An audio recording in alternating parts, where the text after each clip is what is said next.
नमस्कार दोस्तों, आज हम बात करने वाले हैं मोदी सरकार की उस योजना के बारे में जो सीधे तौर पर हमारे किसानों और ग्रामीण भारत से जुड़ी है। सरकार ने अब खाद्य प्रसंस्करण क्षेत्र यानी फूड प्रोसेसिंग सेक्टर में बड़े पैमाने पर निवेश बढ़ाने की घोषणा की है। सवाल ये है, आखिर ये निवेश क्यों जरूरी है और इससे आम किसान और देश की अर्थव्यवस्था को क्या फायदा होगा? चलिए समझते हैं। सबसे पहले जान लेते हैं कि खाद्य प्रसंस्करण होता क्या है। जब खेत से गेहूं निकलता है और उसे आटे में बदला जाता है, जब दूध से पनीर या घी बनता है, जब आम से जूस या अचार बनता है, यही है फूड प्रोसेसिंग। सीधी भाषा में कहें तो कच्चे अनाज, सब्जी, फल और दूध जैसी चीजों को वैल्यू ऐड करके पैकेजिंग करके बाजार तक पहुंचाना ही खाद्य प्रसंस्करण है। किसानों को सीधा फायदा कैसे होगा? अब बात करते हैं कि इससे किसानों को फायदा कैसे होगा। जब किसान अपनी उपज सीधे बेचते हैं तो अक्सर दाम कम मिलते हैं, लेकिन अगर यही उपज प्रोसेस होकर पैक्ड फूड बने तो कीमत कई गुना बढ़ जाती है। उदाहरण के तौर पर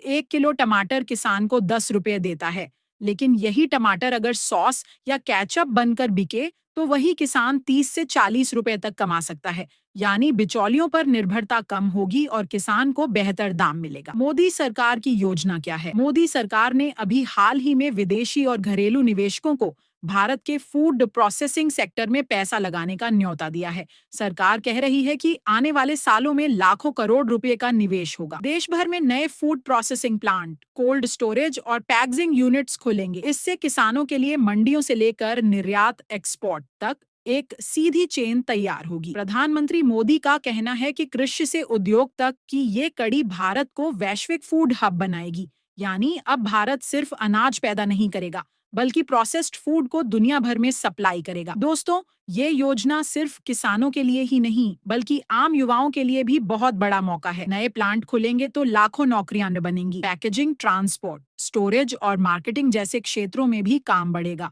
और सबसे बड़ा असर होगा भारत का निर्यात, यानी एक्सपोर्ट बढ़ेगा।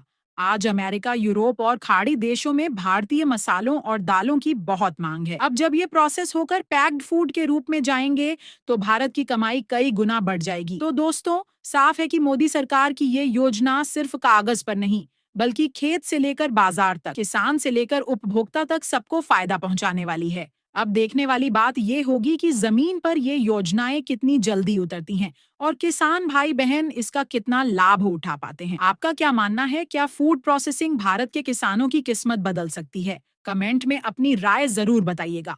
और अगर आपको ये जानकारी पसंद आई हो तो वीडियो को लाइक और शेयर करना मत भूलिएगा।